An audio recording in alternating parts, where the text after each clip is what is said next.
Bismillahirrahmanirrahim. Assalamualaikum. Saya mau baca mimpi Said Muhammad Qasim bin Abdul Karim pada tanggal 4 Mei 2018. Saya persingkat mimpinya di paragraf berikutnya. Banyak orang menyuarakan perasaan mereka terhadap Nawaz Sharif dan karena tekanan mental, kesehatannya mulai merosot. Aku telah mengamati semua keadaan ini dan kemudian aku melihat Nawaz Sharif menuju ke kamarnya. Anak perempuannya Marwam Nawaz sibuk menyebarkan pesan di internet. Beberapa orang yang punya kuasa mengambil keuntungan dari situasi ini.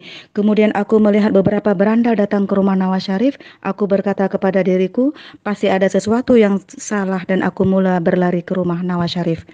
Ketika sampai di sana, aku mendapati beberapa berandal di satu sisi rumah dan kemudian aku menggunakan pintu masuk lain untuk masuk ke dalam rumah. Ada ruangan besar di sana dan ia mengarah pada beberapa jalan berbeza. Aku mencari jalan menuju kamar Nawaz Sharif. Kemudian aku melihat beberapa tentara pasukan khusus datang dari satu sisi dan rasanya tentara itu juga coba membantu dan melindungi Nawaz Sharif. Ketika melihat semua ini, aku berkata kepada diriku, jika sesuatu terjadi pada Nawaz Sharif, keadaan akan menjadi lepas kendali dan itulah sebabnya tentara berada di sini dan untuk melindunginya. Tentara pasukan khusus juga menuju ke kamar Nawaz Sharif, kemudian tiba-tiba muncul berita bahwa Nawaz Sharif telah meninggal. Dan setelah mendengar ini, aku berkata kepada diriku bahwa mungkin tentara itu terlambat tiba di tempat kejadian.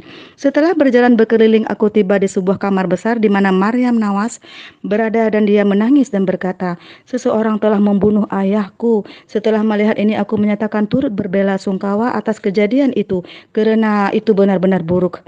Kemudian aku pergi dari sana, aku melihat beberapa berandal tetapi aku berhasil melepaskan diri dari mereka. Tetapi pada saat itu, berita tentang kematian Nawaz Sharif tersebar di seluruh negeri dan terdapat kekacauan di mana-mana. Musuh-musuh Pakistan coba mengambil keuntungan dalam situasi ini dan menyebarkan kerusuhan dan anarki di mana-mana. Begitu banyak sehingga keadaan menjadi luar kendali dan bahkan tentara tidak dapat mengendalikannya. Pemandangan di dalam mimpi itu sangat menakutkan dan mengganggu. Jika bencana menimpa Pakistan dan keadaan menjadi lebih parah, maka peristiwa-peristiwa itu akan berlaku seperti yang disampaikan lewat mimpiku.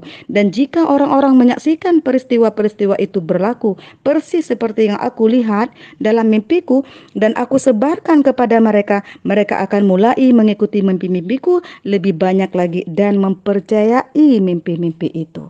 Barakallahu fikum.